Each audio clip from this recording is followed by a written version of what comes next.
and welcome to the No BS Spiritual Book Club's live video series. And I'm thrilled to have with us today to share the stories behind the 10 books that influenced him the most on his life path, Don Miguel Ruiz Jr. Don Miguel is a Nagual, or a Toltec Master of Transformation, and the author of the 5 Levels of Attachment, the Mastery of Self, the 7 Secrets to Healthy, Happy Relationships, and several other books besides. And he's a direct descendant of the Toltecs of the Eagle Knight lineage, and as we all know, the son of Don Miguel Ruiz Sr., author of the 4 Agreements. Don Miguel, welcome. It's so good to have you with us. Senator, thank you so much for the opportunity to interact with you and everyone in this forum. So, hello. I want to say something before we actually start talking about the book list and going through our normal routine. And that is, when I was sending out my monthly newsletter yesterday, I put your book at the top of it because you are my bookworm this month. Your book, the 5 Levels of Attachment, made a big impact on me.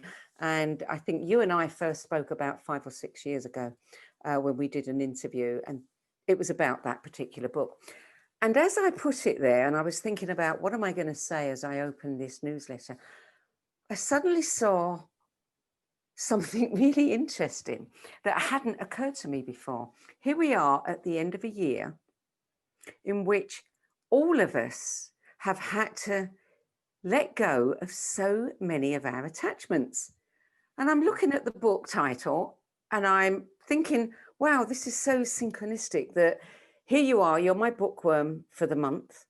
And interestingly enough, several other people who should have contributed had agreed to contribute their 10 best list this month, couldn't make it.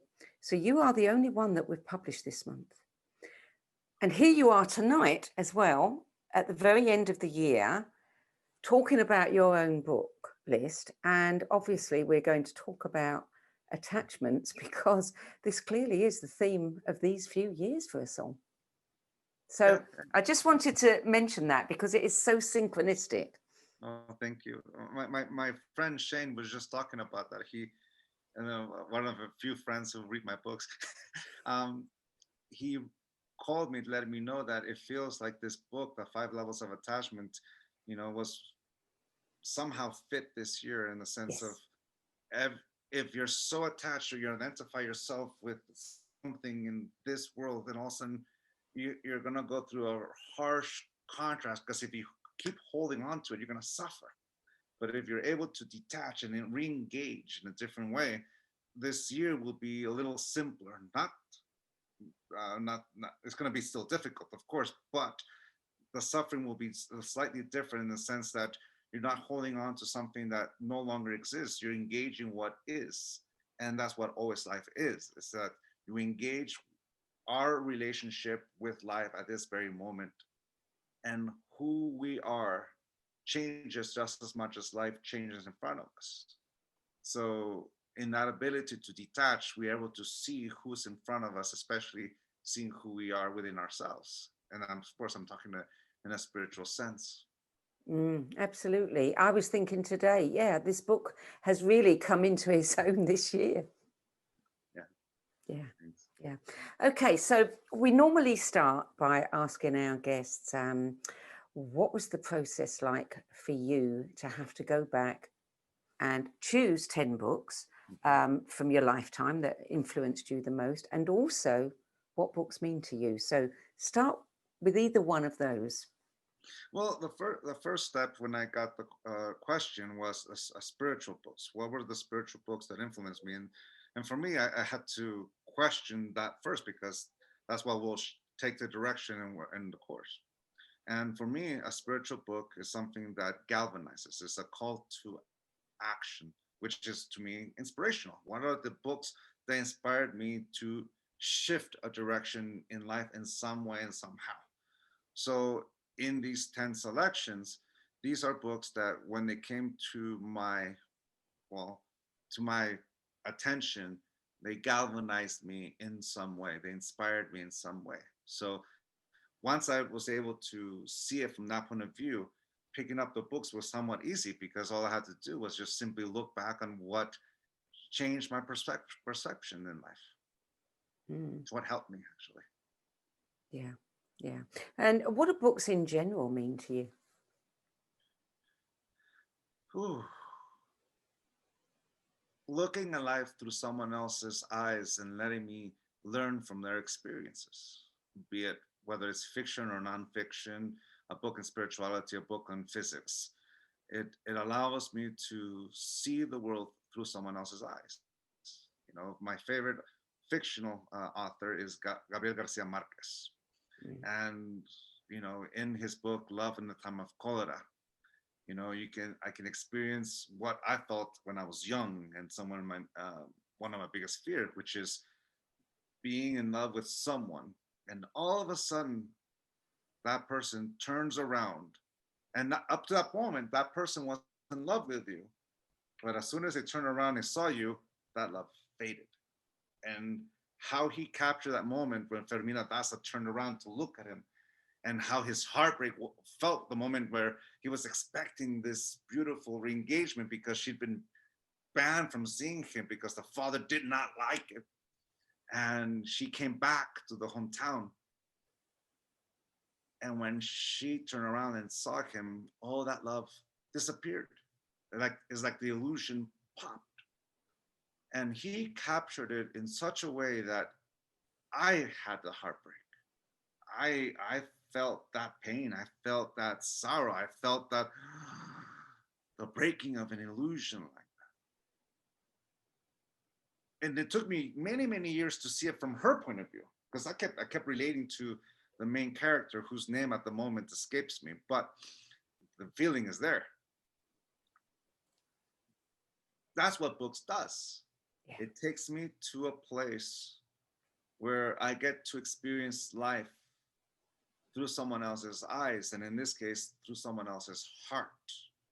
It's you can say that it is the first place where I've ever experienced what a kiss might feel like in my imagination until I finally had a kiss of my own, and then all of a sudden it changed everything because for realizing that up until I physically have an experience, my mind gets introduced to an experience through someone else's narrative or sharing.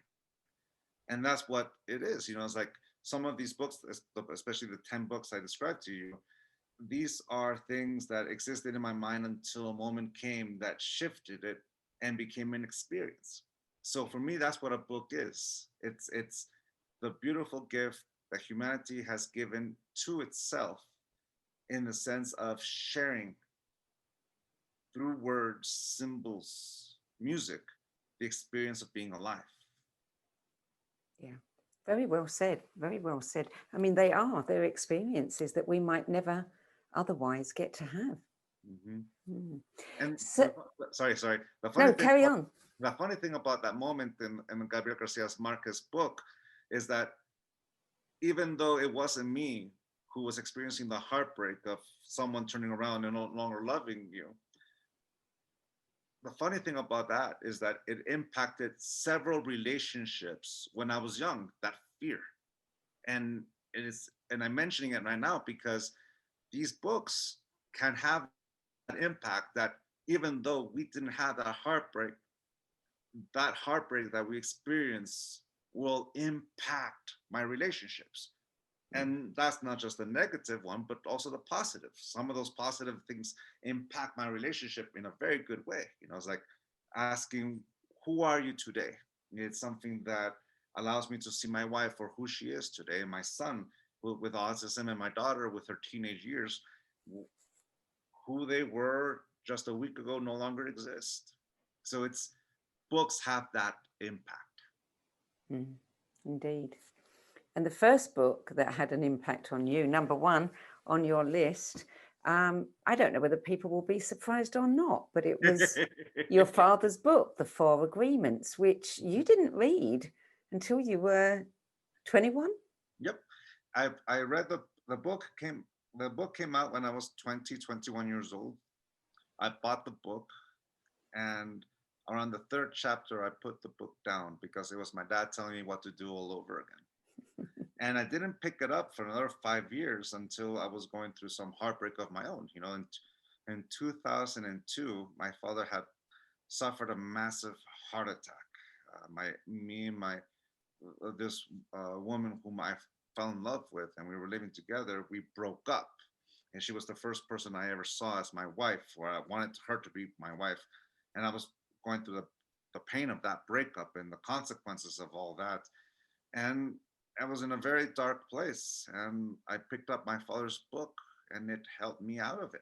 And you can say that it's a book that briefly I took out the my dad wrote it, and I used it the way many other people have used it. I used it to help me heal, and to some degree, it's become the basis of what I teach, even though it's my father's book and my family's tradition. And there's a reason why I put it down after chapter 3, because I kept hearing before it was a book for a good 10, 15 years. It was my dad going through the whole process and sharing it with me. So as a son, I heard it from that point of view, and I heard it because I loved him. But it wasn't until that moment where I really used it that it really resonated with me. And I applied what I learned, and it helped me. So that's why I put it in first, because it's the first book outside of Gabriel Garcia's Marquez that really impacted me in that way. It's one of those books, you can hear things over and over again in many different ways, but you don't get it until you get it in the muscle. Mm-hmm. And that's one of those books that you cannot help but get it in the muscle. Mm-hmm. And it turns up again and again and again on people's lists. Mm-hmm. And I think we had David G on 2 weeks ago, a good friend of yours, and it was on his list too. And, he said some wonderful things about it, spoke about it at length, but talked about how for him, it dovetailed so well with the wisdom contained in the Buddha's Noble Eightfold Path. But yes, it is, the best books are the simple ones. Mm-hmm. The best books are the ones that say something and you just, the truth of it just goes all the way through. Mm-hmm. Yeah. Mm. And the other part is that it changes, it changes based on where we are at in life, because I've read it a few times since then, and something else pops up. And it's like you said, the most simplest book sometimes has the most impact in our life. Yeah. It had a big impact on me when I read it. And I have to say, every time it turns up on a list and I get to talk to someone about why it's important to them, it reminds me again, what I have to do as well. So it's in my mind. It's been forced into my mind again and again and again, which is a wonderful thing, because we do need reminders. Yeah. Yes, I can go with that. Book number 2 is an interesting one. I think one of our first guests on this series, it's only turned up once before, and it was an English author, also loved this book, Born to Run, The Hidden Tribe, The Ultra Runners, and the Greatest Race the World Has Never Seen, by Christopher McDougall, which was published in 2010. Tell us about this book and your relationship with it. Well, my dear friend Shane Ekloff lent it to me. He didn't give it to me, he lent it to me when we were training for a race. Before my mid-30s, I didn't run. I played soccer or football, as one would know it. And then I had one morning, I woke up with sciatic pain, and I was working on my laptop, actually this laptop that I'm engaging you right now. I was working on it, and I was in a pretzel position, and when I got up, I could not feel either one of my legs. They were like sticks. And I tried to take a step, and I just collapsed straight down, and I severely twisted both my ankles. And my soccer playing days were over at that moment, and I had to go to rehab to learn how to walk again. It's funny how that is. Like you take for granted what it is to walk. You stop thinking about it. It's something that we do every day, and then once you have to rehab and be careful not to hurt yourself again, but I still had the same issues. My lower back hurt, and there'd be times where everything below my knee would go numb.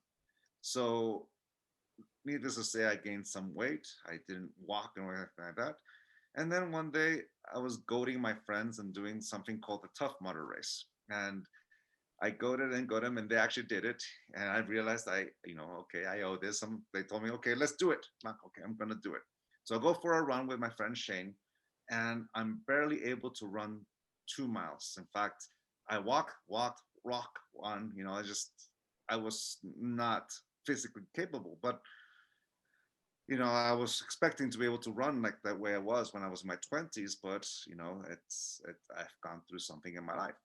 So we came back, and he heard me give a lot of excuses. And that's when he gave me this book, Born to Run. And reading the story of Caballo Blanco and Tarahumaras and all the people who participated, La Bruja and uh, the deer, all these symbolic names, it just got me really inspired. So little by little, I started running, because that imagery of how they described it, because they weren't running for a result, they were running for the pure joy of running.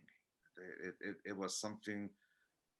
The deer itself was the actual ability to run, and you can actually run without being first place or second. Is just this beautiful experience. So I ran, and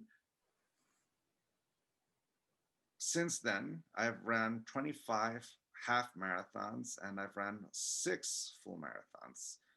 And I'm still finding ways to improve my ability to engage and still navigate my lower back, because it's still there, but it hasn't stopped me from doing something I love. So this book, watching and reading about the experience of running, and then the Tarahumaras are running with this little piece of tire tread. They're not even running with high-end shoes. They're running all this mileage on just some support.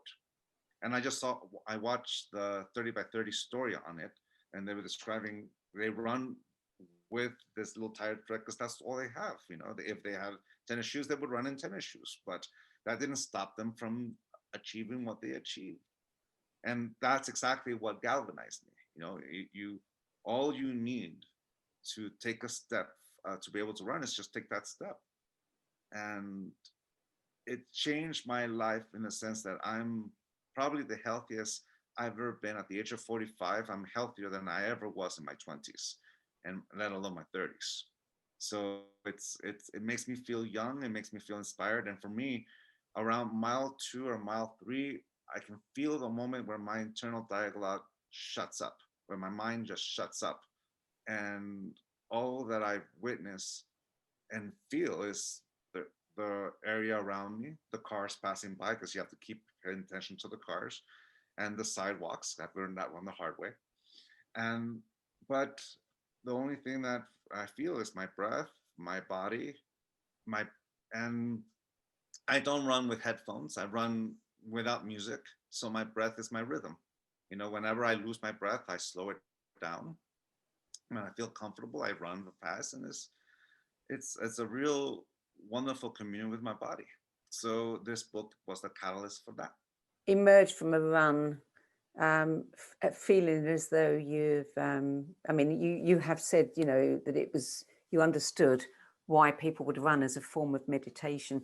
Do you find that you can think more clearly, that you Yes. get ideas when you Yes. run? Yeah.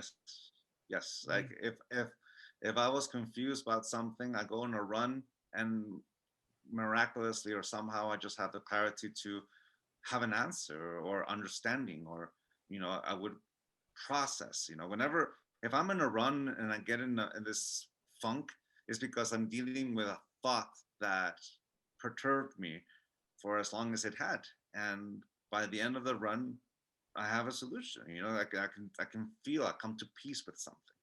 So it's definitely a place where in my run, because it's just me. I'm a father and a husband. My son has autism. My daughter's a teenager. My wife is engaging in her work. So, and then I tour and I give interviews and all kind of things. So for me, my runs is me time. It's I'm not engaging with anyone else but me. Mhm. I say hello to a few other runners here and there, but it's that time, and it's going in within me without really thinking, just witnessing. Really, it's Yeah. really that. All of a sudden, the path becomes clear, not just the path that I'm running in, but the path I'm going in life. Some Mhm. of my big decisions in life came from running, because in that clarity, it just felt right. Yeah. Yeah. I get that. Mm. So, book number 3 was very interesting for me to research this one. I hadn't heard of it or the author, but fascinating. Fallen Leaves, Last Words on Life, Love, War, and God by Will Durant, praised as a revelatory book by the Wall Street Journal. It's the last and most personal work of Pulitzer Prize winning author and historian Will Durant, and it was discovered 32 years after his death. Mm-hmm. His grandson was looking through all this paperwork. I believe his son and his grandson, Will Durant and Isa Durant, are the great grandparents of my best friend Ed, Dr. Ed Durant. Him and I went to high school together. So since we were young, he's the one person with whom I always talked philosophy with, and politics, day of life, and music. He's the one person you can say that I had the most Renaissance or bohemian conversations in my life. And I read Will Durant because of my love for my friend, my dear best friend. And he's a historian. He collected a lot of the histories, religion, and, well, of civilization. And this book, Fallen Leaves, is kind of this. All right, I've researched all these things, and here are my thoughts on my place in the world, and relationships, history. It runs the gamut. There's things that you agree with and disagree with, of course, but it comes from a mind or a person, a heart that spent their whole time as a witness to humankind. And in this book, he reflected how does that all relate to him and his life. And of course, what gives it that heart is that he didn't meant for this to be a book. It's his writings, it's his process, it's his engagement. He had time, and what does an author do when you have time? You write. So he wrote, and you can feel his heart.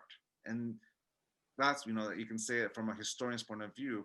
It's an interesting uh, approach to seeing your place within history, and what he kept in relationship with his family, with how society is and what will work, what he foresees, what is it in his life, what is it with his relationship with God. And for me, it's like seeing what an elder has to say. Someone who, I grew up in a family where my grandmother was the head of the family, as well as my grandfather. May they both rest in peace. But my grandfather died when I was 14 years old, and my grandmother died when I was about 37 years old. So I had more time with my grandmother. And the sage advice and the communication and conversations that I heard from them were always a gift. So to hear life through the eyes of someone who knows it, in the sense of what he knew, you can't help but to apply it and see and put it into perspective with your own life. My relationship with my wife, my relationship with my children, their place in history and what they're going to witness, and the history that he even talks about no longer exists. It's a whole different world. The mere fact that you and I are talking right now through this medium proves that the world that they grew up, that we even grew up, no longer exists in that way. Mhm. And what I mean by that is not necessarily nature, but what human creation has been. It's different. Yet it's difficult, it is tough because it's our turn. And to be honest with you, that's where I tend to say life is difficult. It's only because it's our turn, and that's something I understood from Will Durant. It's our turn. What are we gonna do? How are we gonna contribute to history? How are we gonna contribute to our family? How are we gonna contribute to my neighborhood? And that's how history molds itself. My engagement. Yeah, uh, it'll go on my list. Another one to read. I always emerge from these interviews with, an ever-growing list. Number 4. I mean, I love your list because it is quite eclectic. Number 4, How to Raise an Adult by Julie Lythcott-Haims, published in 2015. This book, people ask me I should write a book about parenting, and I say to them, "There's no need. It's already been written. How to Raise an Adult is that book. It's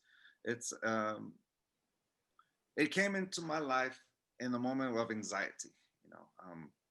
What's gonna happen to my kids after I'm gone, and of course that's been in my mind all my life for as long as my kids have been around, but also when I was a kid, it's like what's going to happen to me when my parents are gone and how it affected me back then. But there's two things that happened in the beginning of 2018. Puberty hit my son, and autism and puberty are an interesting thing. And it's the first time I realized, wow, he's gonna be 18 in just a good 5-6 years from now. What world did I bring him in? And it's the first time I really felt anxiety.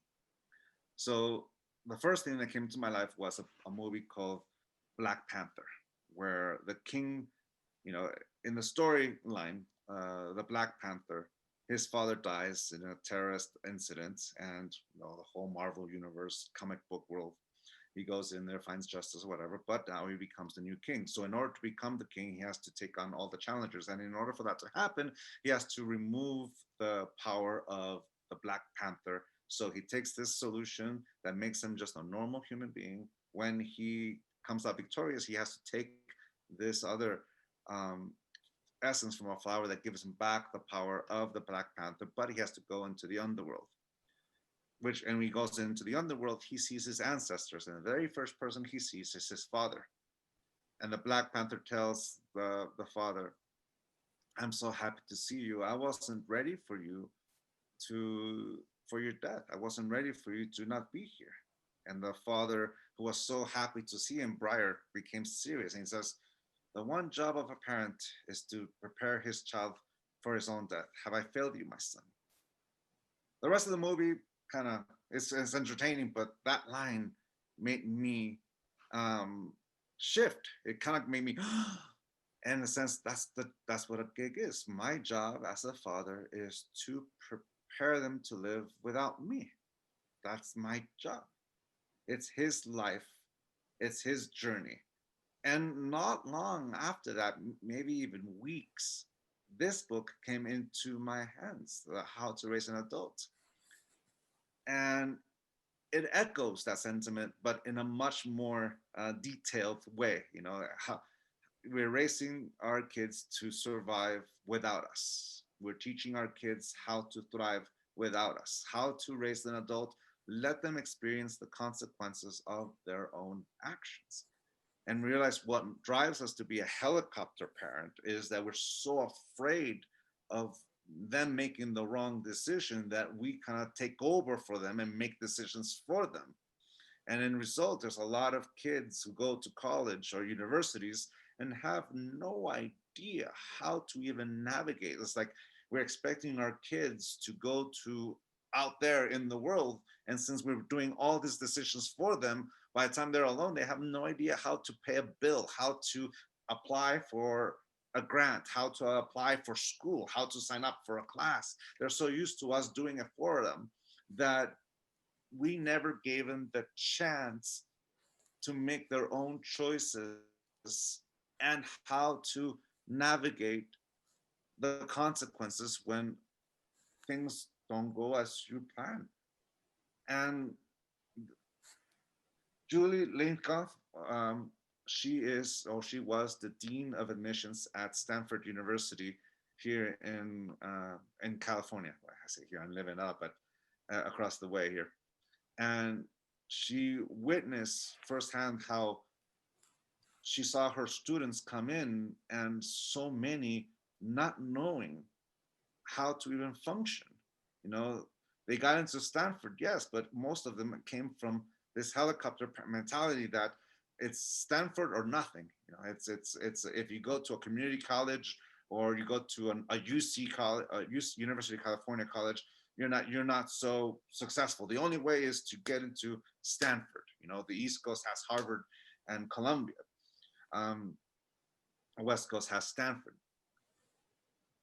And you see how these kids, yes, they might be book smart, but they don't know anything outside of that. So this book was written to us parents that, all right, how do we raise a child that is going to function in society? Well, how to get rid of the anxiety of what's going to happen to our kids if something were to happen to me? The answer is knowing that they can survive. And that requires trust. That requires to take that step backwards and let them see what they can do. Mm. So for me, that was the healing of anxiety, the purpose, and realizing it's their purpose. You know, with my son, we moved the goalpost. I'm using sport analogy here. It's not going to be 18, it's going to be 21 or 27 whenever he's ready. You know, I have friends who went to university and went to my degree and graduated with that degree, and about 5-7 years later they changed careers, including myself. So it's already taught me that not everybody practices what they learned at the university. They change careers halfway through. So what's the hurry of pushing my son to hit this mile marker at 18? He's going to find it in his own way. And it's going to be different from my daughter, Audrey, who is in a totally different situation. She is getting straight A's, and she has this desire to be competitive. That's, you know, as a parent, I'm kind of riding the wave of my daughter's competitive nature, and she's getting straight A's only because she has this competitive thing about her. And so I'm like, I'll step back. But my wife does something brilliant. She says, if you do this, this is the consequence. If you do that, this is the consequence. Which do you choose? And she steps back and lets them choose. So this book really helped me understand what I'm doing as a parent, because one of the secrets we parents don't tell our kids, and especially people who don't have kids, is admit that we have no idea what we're doing. We're doing the very best with what we've got. And as soon as we get used to being a parent of a 1-year-old, they turn 2, making everything we knew about parenting irrelevant because the child has changed. They turn 4, they turn 8, they turn 12, they turn 30. You know, when I was holding my son in my arms, I realized I didn't know what I was doing. I read the book, What to Expect When You're Expecting. I took the class. I could swaddle a baby pretty good. And that's when I realized that my parents had no idea what they were doing. It's the moment I saw them as my peers. Yeah. And this book encapsulates that answer. Like, all right, how do we help our kids? Because if we see them as our peers, then all of a sudden the pressure is a little different. It's about seeing human beings doing the best with what they've got, and that's why we engage. So it's an eye opener for me, or it helped me shift my approach and how to motivate my kids to go to school and be educated. I found their strengths and what they're passionate about, and use that as this guiding light into helping them figure it out and not be afraid. As for example, right now my daughter has a homework assignment of how the classic how to drop an egg without breaking. You can't use this, you can't use that, you can't. And my desire to go in there and help her, I have to resist, take a step back. This is not my assignment, this is hers. And the only thing I told her was, all right, your teacher told you a list of what you can't use. Stop focusing on that and look at the things that you can. And the answer to how to protect an egg from falling will show up to you. But first, you accept, all right, this is the parameters that the teacher says you can't use. All right, what can you use? But at that point, I step back and let her figure it out. It's her grade. Yeah. Not mine. It's interesting that within just a couple of generations, helicopter parenting has become the norm. You go back a couple of generations and, kids would leave school, certainly in England at, 14, and they'd go out and there'd be adults working, and they were treated like adults. Yeah. And I'm part of that generation where I can, I can feel that little bit of the helicopter parenting in my parents. And then I hit middle school and my father says, all right, from now on, if this is your education, you apply for all these things. I'm not going to apply for you. And it was daunting. It was scary, but I did it. Yeah. Got a full scholarship to University of California for 5 years. And I had to apply every year for it. There's something to be said about giving someone the ability to make choices and experience their consequences. Yeah. Is that you gain confidence, and that's the gift. That is the gift. Yeah. Many parents think they're doing, everything for their children out of love, but it does hobble them. Because we're doing it out of fear. Yeah. Exactly. So this one kind of segues well into the topic of the next one, which I was just so pleased to see it on your list. It's the first time it's come up. I never expected this book to come up on any list. And the reason that I was so thrilled to see it is because, I've read this book. It's The Autistic Brain, Thinking Across the Spectrum by Temple Grandin. And when I read that book in order to understand my grandson, who's on the spectrum, and I know that your son is too. It's the book that made me cry, being so happy because, my son was diagnosed with autism at the age of 2. And we're talking, this is 2007. And I went through a big depression. It's how we mourn, that one tries to see an individual as this infinite possibility. But even when you hold them in your arms, somehow you get attached to a certain vision. Become a doctor, a lawyer, an activist, an artist, whatever. You kind of get attached. So when I got the diagnosis of that, his autism, that image that I projected onto him died. And I was mourning that what's going to happen to him. So a whole week I was in my depression. And one day, my son, 2 years old, walks up to me, puts his hands on my knees, looks me in the eyes and smiles. Now, if you've ever read anything about autism, you know this is huge. Looking into my eyes and smiling.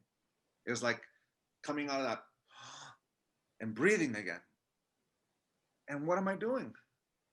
Here I am mourning the death of my son, but my son is smiling at me. He's alive. And realize that it's up to him. It's up to him to figure out life. And yes, his future is gray, but that's the truth with every one of our children. And my job is to help him. So from there, I got galvanized to looking, read book. I read book after book. And in 2007, I have to be honest in the sense that it was probably more information that the previous generation had. They barely had anything. So this book, I was looking for books and books and books for many years. And I read Temple Grandin's books. I read many others. Always looking. First it was about healing autism, and then you reach a point where you accept, no, there's no healing autism. You can help alleviate everything around it. In my son's case, anxiety and ADHD, and then Tourette's, a little bit of Tourette's, all the tics that he has, verbal and nonverbal and motor. And it was reading this book that I finally saw a book that talked to not just their humanity, but their full potential. All of a sudden, their future is not so great. And looking first, the first couple of chapters is about understanding what autism is, the science behind it, and what she's accumulated. Then she goes into describing all the different forms of perception of people in the spectrum, and then it goes into the strengths, what allows them. So it is the first book that allowed me to understand my son in the way he sees the world. Now, before the interview, we were talking about your grandson and how he educates himself through watching YouTube. And my son does the very same thing. He learns languages through YouTube. Whenever he's interested in something, he goes into YouTube and researches. If he's afraid of something, he goes look for it in YouTube. You know, spiders. He got stung by a bee. He now knows everything about bees and wasps and why he has allergies and all kind of thing. But the book also helped in this way, and I'm going to put it through this way. My son's autism affects his speech. So he's not Asperger's, because his ability to speak was impacted by the autism. So he didn't start really speaking until it was 5 or 6 years, and in sentences around 8. Now he's talking abstract thoughts, but he's mostly mimicking dialogues that he sees on YouTube and on TV. That's his that's conversation, whatever he sees. Now, with that in mind, people have been trying to teach him math for many, many, many years. And he can do it in a certain way, but he can't do it in another. We took him to learn how to play drums, because we wanted to learn music, and also drums satisfies a different, it's what's the name of that therapy? Rhythm, not rhythm. Anyways, it's a therapy that teaches you how to use all your limbs, left and right hemisphere. So, sorry, I forget the name of that therapy, but its aim is to learn to teach him how to coordinate every part of his limb, and learning drums is exactly that. So for first 2 or 3 teachers he had with drumming, they saw him as an autistic kid, and just kind of just the basics, just do this, mimic me. Then he had this one teacher who was a little bit more rugged, more, he's a Southern man who likes to go into the point.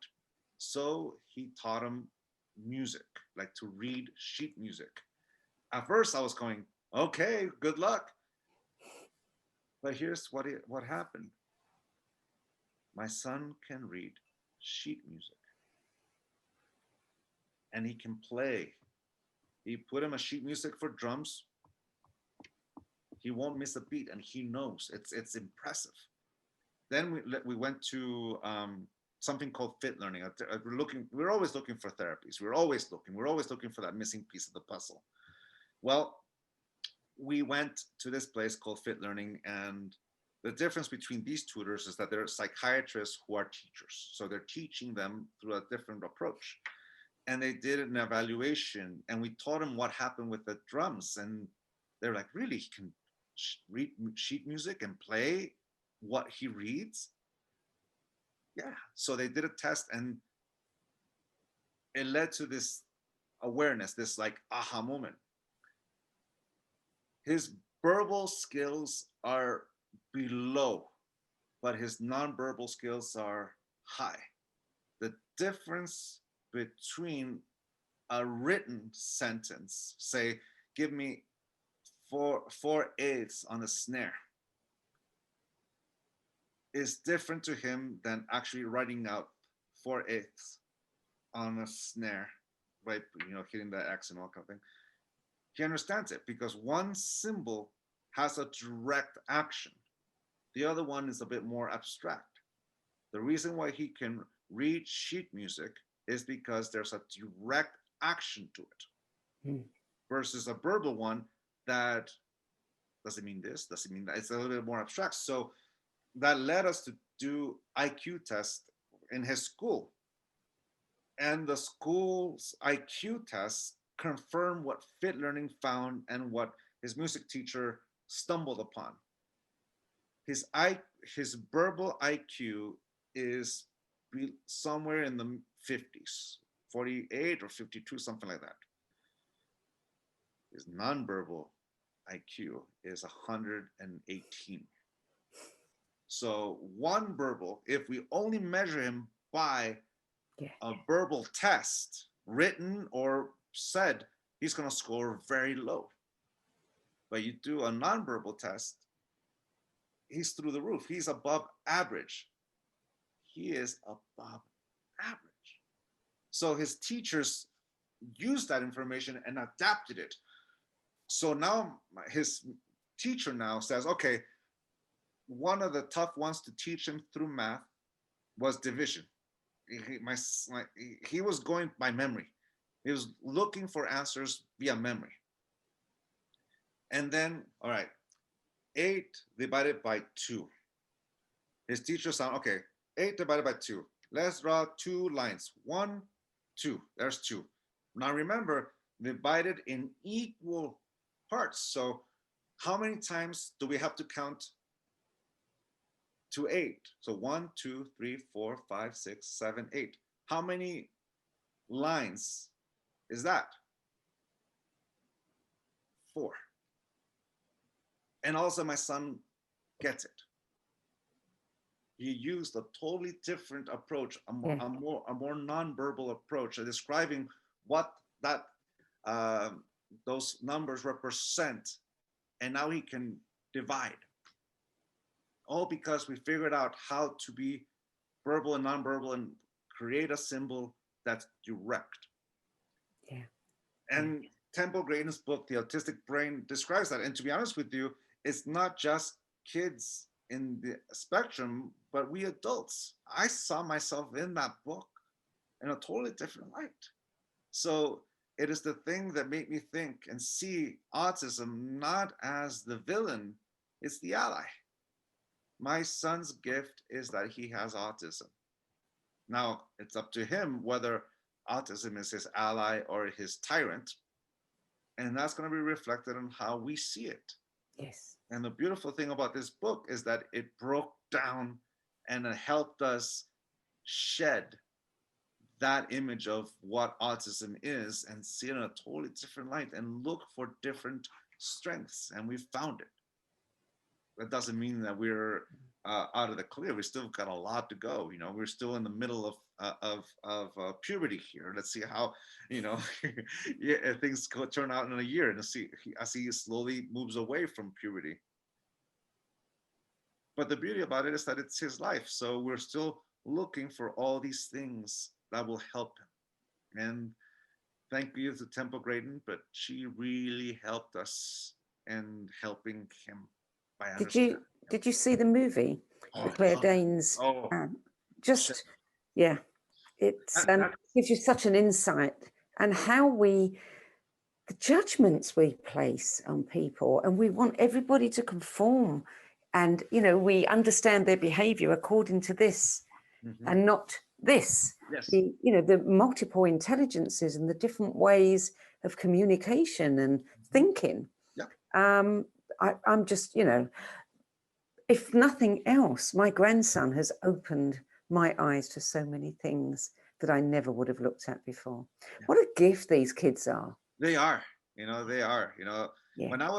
I remember when in the 90s, people used to talk about the indigo kids. Indigo kids, yes. They're coming. And maybe that's what this is what they're talking about. Yeah. We'll see. It's just a story.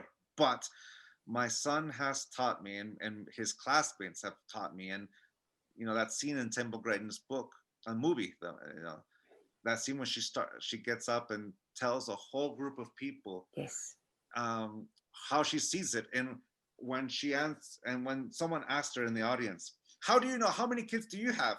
Well, I don't have any kids in this spectrum. And everyone goes, no, I am autistic, and everyone turns around and goes, what? I broke down in tears.